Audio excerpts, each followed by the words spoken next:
Hello. Welcome.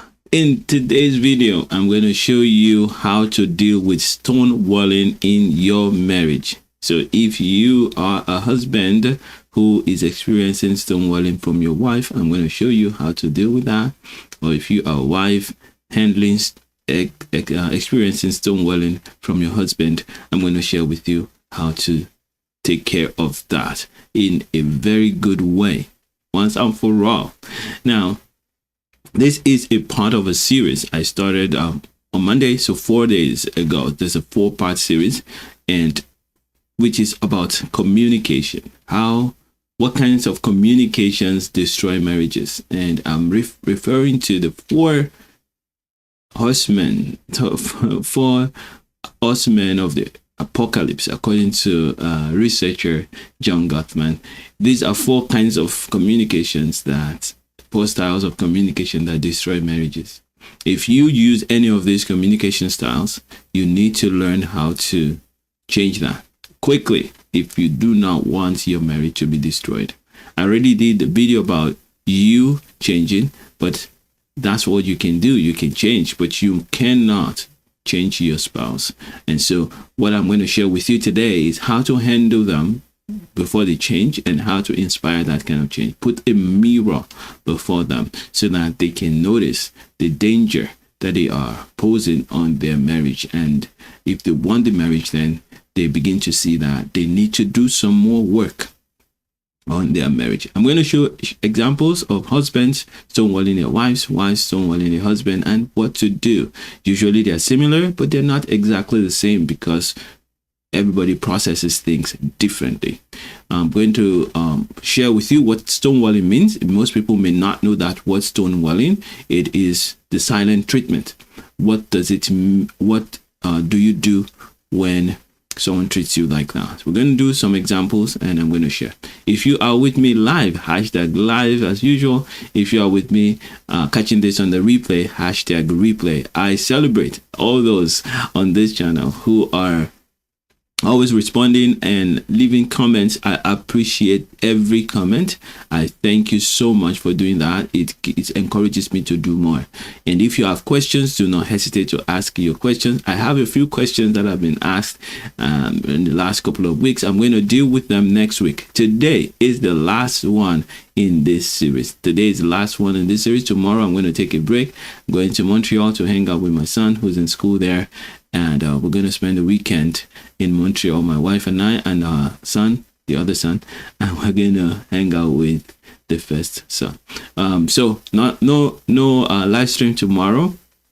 I resume again my live streams on Tuesday, and we're going to start answering questions on marriage, how to do different things.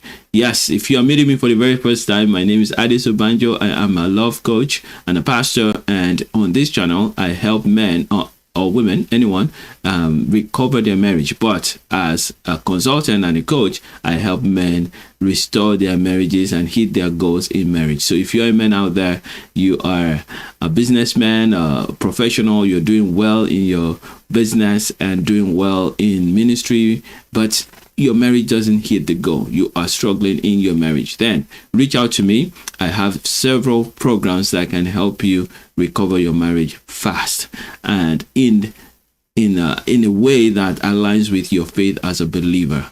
I do that with scriptures and the love of God that's already poured out in your heart. I show you how to tap into it, something that you already have. Thousands of years of God's blessings. I help you to tap into the knowledge and change your marriage. It always amazes those who choose to do that. And I put all that out there in my videos all around all on the internet. If you check this channel, you'll find a lot of videos that will help you. But for some people, they're too busy and they have a lot of they want a structured step-by-step process. If you are that person, then do not hesitate to reach out. I will be happy to help you. So let's get to today's program. But today, before that, let's do a word of prayer. My Father, my King, I thank you for all that you have done and all that you do each time I come live on this channel. Thank you for the lives of people that have been impacted. Thank you for those who have been changed. Thank you because you are doing a great work through these videos. I pray, oh God, that everyone who watch this, that they will have peace. I speak peace to you, my brother, my sister. I speak peace to you. Speak peace to your home. If you're experiencing this particular problem in your marriage, I speak peace to that marriage. I declare that by the mighty power of the Most High God, you would experience wisdom and you experience comfort and grace to turn things around in your marriage. The plans of the enemy to destroy you, destroy your husband, destroy your wife, destroy your children will not prosper in the name of Jesus. Receive great grace right now to excel, to overcome this challenge and this season in your marriage. In Jesus' mighty name. Amen. Amen. All right, let's get to it. What is stonewalling? Stonewalling is when a person decides to not respond to his spouse or yes, because of any reason that for whatever reason. So a person says, a wife says to her husband, can we talk about money or how we're going to deal with this problem that's in the home? And the husband just doesn't respond or responds with something like that. It's just a grunt. That's stonewalling. You just drop the topic and don't engage, refuses to engage. And that happens for certain reasons. There are reasons why people stonewall. I'm going to share 4 reasons why people stonewall. The main one is because they're emotionally flooded. In other words, the discussion has gotten to the point where they cannot respond well. So wives may say, I know if I said another word, it will be very disrespectful. So they shut down and they say nothing more. And for most men, it's because the wife has been getting at them for so long and they just feel that if they would do anything else, they may do something that they don't like. And so they just shut down and either walk away or they just stop talking. And that's it. And they may not talk for a week, a day, 2 days, depending on the person. So that's what stonewalling looks like. A person gets flooded. That's the one reason why they stonewall. Another reason why some people stonewall is because they are afraid of conflict. So it's not like the conflict has started and then they shut down in the middle of the argument. Sometimes the people just feel that if I talk about this topic, I'm never going to get away with it. I'm not going to be right. If I tell you my real feeling, it's not going to be, you're not going to receive it and it's not going to ever go well. So they shut down. They refuse to continue with the discussion because they feel that if they say something, there's going to be a conflict. There's going to be an argument and they're never going to win that argument. So they just drop the issue. Another reason why some people stonewall is because they know that if they don't speak, they're going to control their partner. Yes, they withdraw their affection, withdraw connection because they already know that the other person is very sensitive to being ignored or being rejected. And so they try to exert control over their partner. So a husband can do it to the wife and the wife can do it to the husband, especially when they know that their husband or wife cannot handle rejection or stonewalling. So they do it to control. And finally, the last one, which is not it's not as popular, but it is, some people just don't know how to communicate negative things. So when things are not good, they just don't know how to say anything. So they just shut down because of experiences in the past. And so when things, as soon as they feel that they failed, as soon as they feel that they've done wrong, they just don't know what to say. Over time, they've not learned how to break out of negativity and negative feelings and speak out. So they just shut down. Now, these are 4 reasons. The three are more common. The in the order I think that they are common. That's how I share them. Now, I don't know which one you are experiencing in your home, but I want to say that one thing you must know is that dealing with these things, you must not encourage it. The more you encourage it, the more it grows. The thing that you must notice in any of these negative ways of communicating, either criticism, contempt, defensiveness, or stonewalling, any of those 4, you cannot reward them. If you reward them, it will continue. And what do I mean by reward them? When you fall into the trap of doing what the person wants, you're going to continue to make them do that. So every time a person is using any of these 4 different negative communication styles, think about what would be the reactions, or what have you been using as a reaction that has made them continue to do that. Then do the opposite. That's the first thing. Do not reward it. What would they want from it? If you were the one using that style, what would you want from your spouse? Then do not do that. Do the opposite of that. We're going to open that up for you in a few minutes. I just wanted to say that usually in marriage, and I've said that before, and in all relationship, we all want one thing. We want to be loved. We want to be valued. This is always the goal. This what we want: more of something good or less of something bad. We don't want to be rejected. We don't want to be pushed away. We know that we do wrong, but even when we do wrong, we want to be judged by our intentions, not by just our actions. We want all the other good things that we've done before to count. And so really, when you find someone, your husband or your wife, stonewalling you, immediately remember that it may be because of the 4 things that I've listed before now, or it is because they want something. Yeah, whichever one you remember, but always remember that the goal is not to attack you. Yeah. So let's get into the discussion. So what do you do to stop this? So if your husband or your wife is feeling overwhelmed emotionally, and so they shut down, or they feel that, you know what, I don't know what to say. There's going to be a conflict and I don't want a conflict, so they shut down. Or they just feel that, you know what, I want what I want, and my wife is always very disturbed when I don't talk, or when I don't eat her food, or when I don't connect with her. So I'm going to do it and control her, and or you just don't know what to say and they don't say. When you think about that they're having these problems, how can you solve the problem? How can you help such that this doesn't continue in your marriage and destroy your marriage? That's what we're going to talk about in a few minutes. Let me check those who are online with me. Yes, if you have a question there, welcome, by the way. I appreciate the fact that you're there. And if you have a question for me, do not hesitate to put it in the chat. I will respond immediately. I like to respond to those who are online and give them the benefit of being there with me. And if you're not able to stay because you just popped on, subscribe to the channel so that you can come back to finish up and ask your questions. All right, so let's try and see, what would you need to do if you were dealing with someone that's stonewalling, especially if it has become a habit. How do you deal with that? The very first step is really recognize that this is not personal. Always, whenever you're dealing with your spouse, so a husband dealing with a wife dealing with a husband, remember you are not the subject of their anger or their behavior. They just want something more.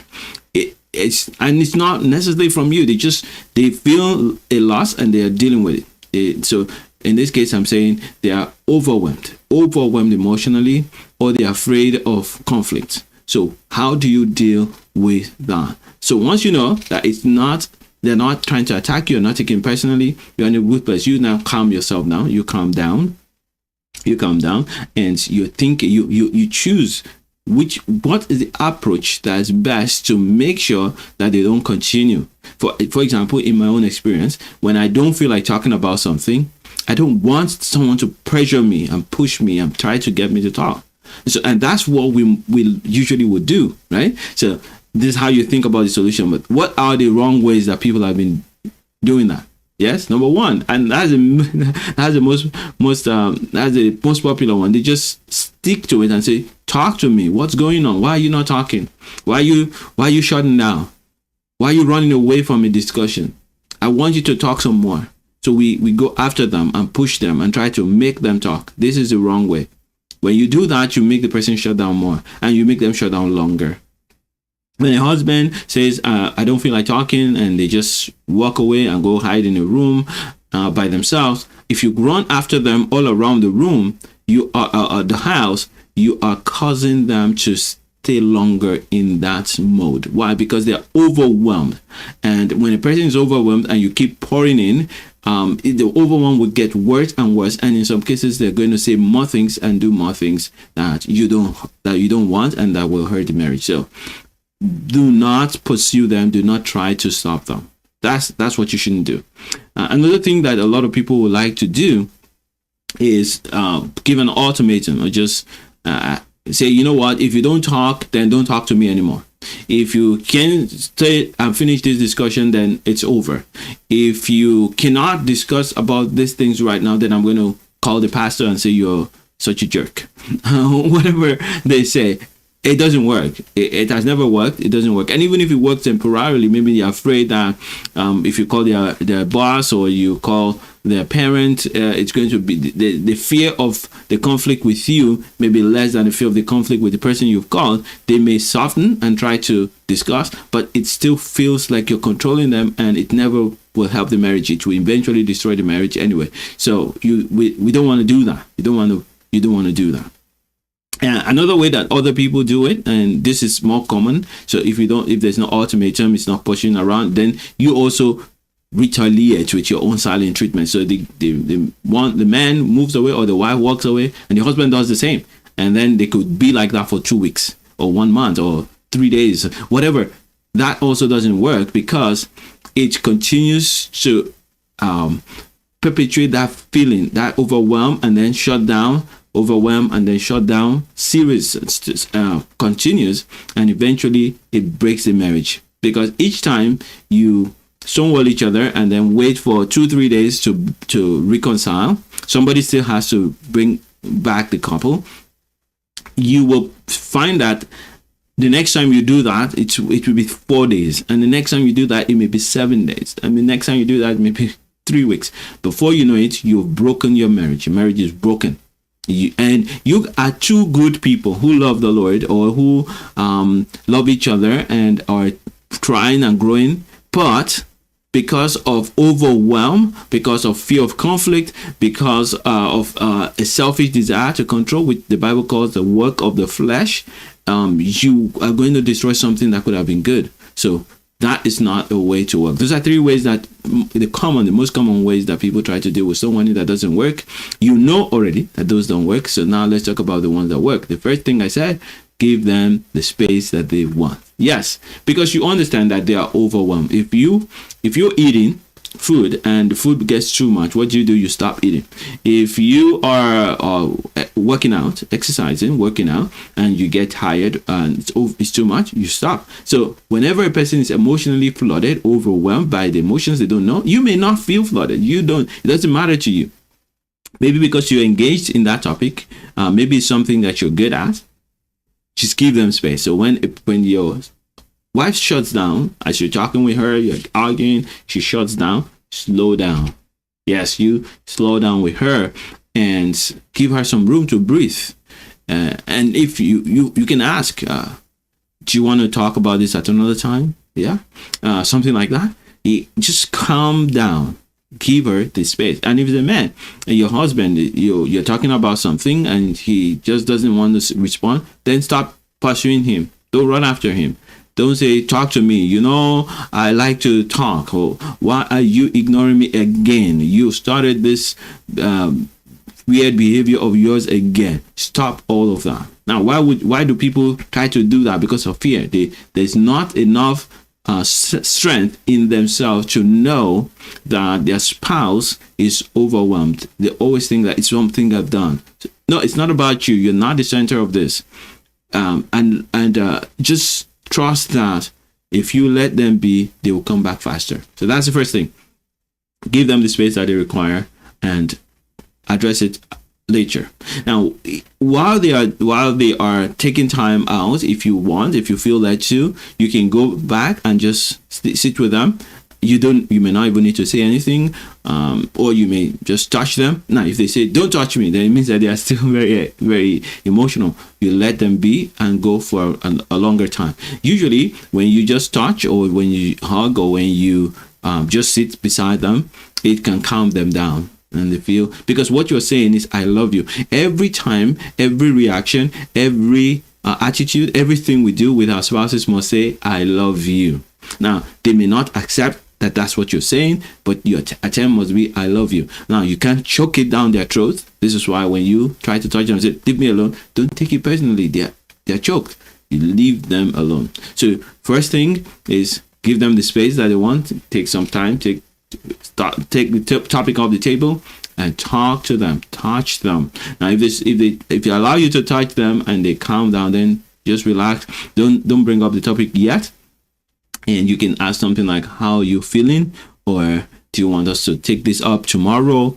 Or whatever else that comes to mind that can say, oh, I see that this is too much. Let's take a break. Let's continue tomorrow. Yes, that's the second thing that you can do. And of course, the last one is you still have to find a way to communicate that this topic needs to continue. We're not going to just throw it under the couch or under the bed because you have shut down. It's still a topic that needs to be discussed. It's still something that matters to us and to me, and it's good for growth. So those are the things. Now, imagine a husband that's trying to control the wife by saying, I'm not going to eat the food. I'm not going to talk to you. What should she do? Give him the space. If he doesn't want to eat, it is his right not to want to eat. If he doesn't want to talk to you, it is his right not to want to talk to you. So give them the space and let them know that, yeah, we can talk about this later. Now, they may just disconnect because they're trying to control you. They're trying to make you do something that they want. You must not do that. Yes, if you do that, then you're rewarding their behavior. If you know what they want and you know that that's not the right thing, or it's not the right thing for the marriage, then don't do it.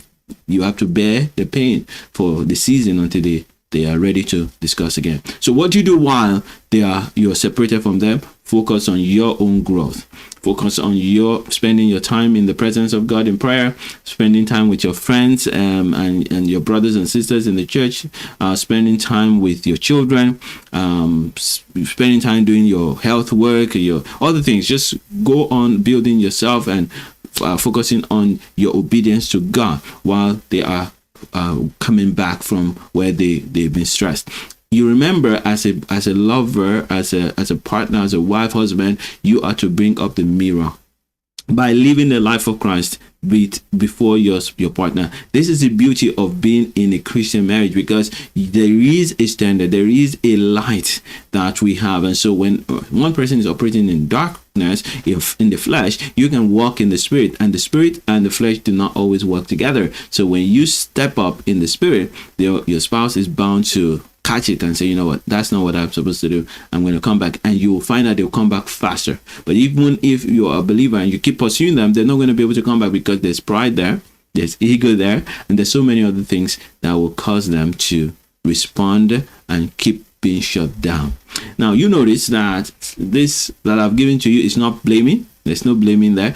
Now, there's no criticism there. There's no contempt there. It's just love all the time. No matter what the person does, you want to always respond in love. Why? Because you're a love being, and love is always kind. So we always respond in kindness or firmness. That's why I said you don't stop talking about the issue because they keep reacting negatively when you bring it up. You just say, when can we talk about it? And eventually, if they still don't want to talk about it, you let them know the dangers of not talking about it, and you take action based on the fact that they're not talking about it. In love all the time, we can inspire our spouses to do more. We can inspire our spouses to do better. Yeah, so this is the topic for today, but there's more that I want to share with you. I want to share with you that if you really want to change your marriage, and you know that what I've been sharing with you on this channel is so helpful, it resonates with your spirit, and you want support, you want help, there are many ways that I can help you, and they don't have to cost you an arm and a leg. Some of them are free. I want you to take advantage of a 15-minute call with me so that I can give you some ideas and look at your strategy and cheer you on. If what you're doing is perfect, I'm just going to cheer you on. If there's ways that I can help you move it faster, I will tell you those ways. So if you want to meet with me for 15 minutes for free, you can go on my calendar by visiting adisobanjo.com adesobanjo.com/chat, adesobanjo.com/chat, and I will be happy to talk with you. Otherwise, you can also join my master class that's happening once every month. adesobanjo.com/masterclass, adesobanjo.com/masterclass. You register and you can join me. It's live. I do it live for now. Maybe when you'll be watching this, it won't be live. But if you catch this and you register, you would catch me live. I'll do about an hour of teaching, just showing you the step-by-step process of transforming any marriage. It doesn't matter what the marriage is, and you don't need to have your spouse there. I want to work with you to change your marriage. I give you the 5 steps that I've used in my life and many people have used over the years, taking it from scriptures and helping you to tap into that so that you can transform your marriage in record time. I show you the steps. Then I'm there live to answer the question, apply it to your life, to your marriage, to your situation. It's live on Zoom, and I do that once a month. You can register adesobanjo.com/masterclass. And finally, if you want to rebuild friendship in your marriage, I have a one-page PDF that you can get. It's called the Friendship Rebuilding Cheat Sheet. And all you have to do is give me your email. I'll send it to you. adesobanjo.com/friends. It contains the steps that you need to take to rebuild friendship in your marriage and a video. So you watch the video, and then the cheat sheet will help you to remember the stuff in the video. So there are many other ways.